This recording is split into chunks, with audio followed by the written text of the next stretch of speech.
کچھ چیزیں سامنے آئیں گی وہ دیکھیں گے کوئی لڑائی کسی سے نہیں ہے. اسٹیبلشمنٹ صرف فوج کا نام تو نہیں ہے نا, اسٹیبلشمنٹ بیوروکریسی بھی ہے. اسٹیبلشمنٹ وہ تمام لوگ ہیں کہ جن کا جو پورے سسٹم کو چلاتے ہیں. دنیا کہہ رہی ہے کہ مودی ہار گیا ہے اور نواز شریف کہہ رہے ہیں کہ مودی پر بھارتی قوم نے اعتماد کیا ہے. شریف کے پیٹ میں یہ مروڑ ہے کہ مودی جو ہے وہ بہت ہی کسی مینڈیٹ کے ساتھ آیا. حکومت تو ہے نا, تو آپ کو مطالبہ تو اسی سے کرنا پڑتا ہے, بات تو اسی سے کرنی پڑتی ہے. لیکن جہاں تک باقی پارٹیوں کا تعلق ہے تو ان کو اپنی کریڈیبلٹی ذرا دکھانی پڑے گی. ابھی تک تو کوئی احتجاج اس پورے عرصے میں پی ڈی ایم یا جو ابھی نئی وہ بنا ہے پلیٹ فارم اس نے کیا نہیں ہے عملاً. تو کچھ چیزیں سامنے آئیں گی وہ دیکھیں گے کوئی لڑائی کسی سے نہیں ہے. البتہ جماعت اسلامی اپنے پلیٹ فارم سے کام کرے گی. اصل میں دیکھیں کوئی بھی چیز ہو اس کو میرٹ پہ ہونا چاہیے.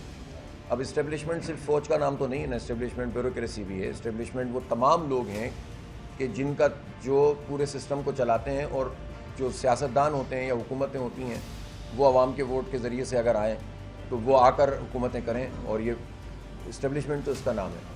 لیکن بدقسمتی ہمارے ملک کی اس کا پاور اسٹرکچر یا اس کا سیاسی سماجی ڈھانچہ ایسا ہے جو چند لوگوں کے ہاتھ میں مرتکز ہو جاتا ہے.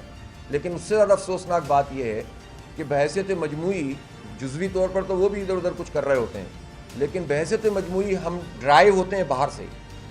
ہماری معاشی پالیسی آئی ایم ایف اور امریکہ اور ان سب بڑی طاقتوں کے نتیجے میں ہی بن رہی ہے, اور اس میں اگر جزوی طور پر تبدیلیاں آ بھی جاتی ہیں جن کا تذکرہ آپ نے کیا ہے عدلیہ میں یا اسٹیبلشمنٹ میں, تب بھی پالیسیاں تقریباً وہی رہتی ہیں. تو مجموعی طور پر تو ہمیں پورے نظام کو بدلنے کی ضرورت ہے, اور یہ ریئلائزیشن اب سب کو ہونی چاہیے.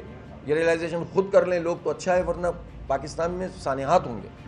اللہ نہ کرے کوئی پاکستان جو ہے وہ مزید کسی سانحے کا متحمل نہیں ہو سکتا. سب کو ہوش کے ناخن لینے چاہیے. پاکستان ہے تو سب کا دال دلیا چل رہا ہے, بالکل بھی نہیں دینی چاہیے تھی. اور میاں صاحب کا یہ طرز عمل تو ہمیشہ سے رہا ہے. آپ کو یاد ہوگا میاں صاحب, پتہ نہیں ان کو پاکستان کی آئیڈیالوجی سے کیا مسئلہ ہے, کہ انہوں نے تو یہ کہا تھا کہ یہ مشرقی پنجاب اور مغربی پنجاب جو ہے یہ تو ایک لکیر ہے, ہمارا کلچر ایک ہے, ہماری تہذیب ایک ہے, اور یہ تو بس ایک لکیر پیدا ہو گئی ہے, ہم اس لکیر کو ختم کر دیں گے. یاد کریں آپ. اور ان کو یہ نہیں پتا کہ یہ لکیر کس قیمت کے اوپر بنی ہے. لاکھوں انسانوں کے, خود مشرقی پنجاب سے ہجرت کر کے آنے والے جو لوگ تھے جو لاکھوں کی تعداد میں قتل ہوئے تھے, کتابیں موجود ہیں اس پر. اور اس پر آپ جا کر کہتے ہیں کہ ہمارا کلچر ایک ہے. بھائی اگر ہمارا کلچر ایک ہے تو پاکستان قائد اعظم نے بنایا کیوں تھا؟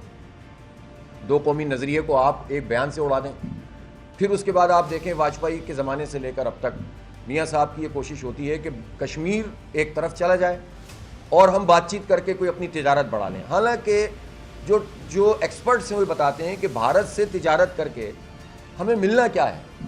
اتنی بڑی معیشت کے ساتھ اگر ہماری تجارت ہوگی بھی تو اس میں پاکستان کو بینیفٹ کیا ہے, تو ایک الگ موضوع ہے. پوری دنیا یہ کہہ رہی ہے کہ وہ ہار گیا ہے عملاً, اور نواز شریف یہ کہہ رہے ہیں کہ عوام نے ان پر اعتماد کیا ہے. تو نواز شریف کو سب سے پہلے تو یہ سمجھنا چاہیے کہ وہ دیکھتے کیا ہیں, پڑھتے کیا ہیں, سنتے کیا ہیں.